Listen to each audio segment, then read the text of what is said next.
السلام عليكم. تعالوا النهاردة هنعمل مع بعض فراخ مشوية من غير فرن ولا شواية، وبطريقة اللهم بارك جميلة جدا. متأكدة انك هتعمليها وتقوليلي ايه رأيك في الكومنتات. يلا بينا نبدأ الوصفة، وما تنسيش تكملي معايا الفيديو للآخر وحط اللايك الجميل بتاعك. ويلا بينا يا حبيبة قلبي نبدأ الوصفة. اول حاجة طبعا هننقع الفراخ. معايا بولة حطيت فيها مية ومعلقة كبيرة من الملح، معلقة طحينة. طبعا الطحينة بتمنع الزفارة، جربيها على ضمانتي. وهندي تقليبة كده، هندوب الطحينة كويس. وبعد كده معايا ليمونية كبيرة، طبعا هنحط القشر بتاعها مش هنرميه. وورقتين من اللورة. وكنت غاسلة الفراخ كويس وقطعتها 8 قطع. الوصفة دي هتحتاج ان احنا نقطع الفراخ قطع زي ما احنا شايفين كده. وبعد كده بدأت اللي انا احطها في محلول النقع، وهنبدأ في الوصفة. انا اسفة ان الحتة دي ما اتصورتش جدا عشان الكاميرا كانت قفلت. علبة زبادي صغيرة ومعلقة صلصة ومعلقة خل واربع معالق من الزيت او ما يعادل ربع كوباية زيت.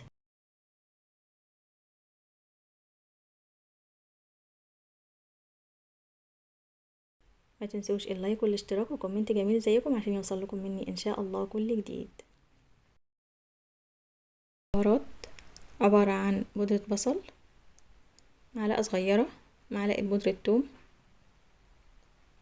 معلقة فلفل كمون اسفة، ومعلقة فلفل، معلقة بهارات فراخ مشوية، ومعلقتين صغيرين من البابريكا،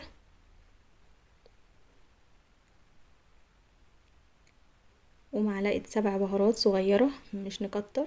وبعد كده الملح، طبعا الملح حسب الرغبة.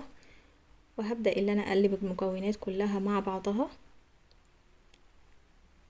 وكمان حطيت ليمونة بس تقريبا ما اتصورتش معايا، يعني سوري، كمان ليمونة مع الخلطة ديت.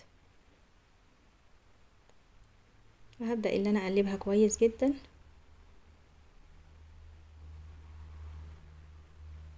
وهنا ما شاء الله هركنها بقى على جنب على ما اشطف الفراخ كويس. شايفين ما شاء الله الفراخ بقى لونها عامل ازاي.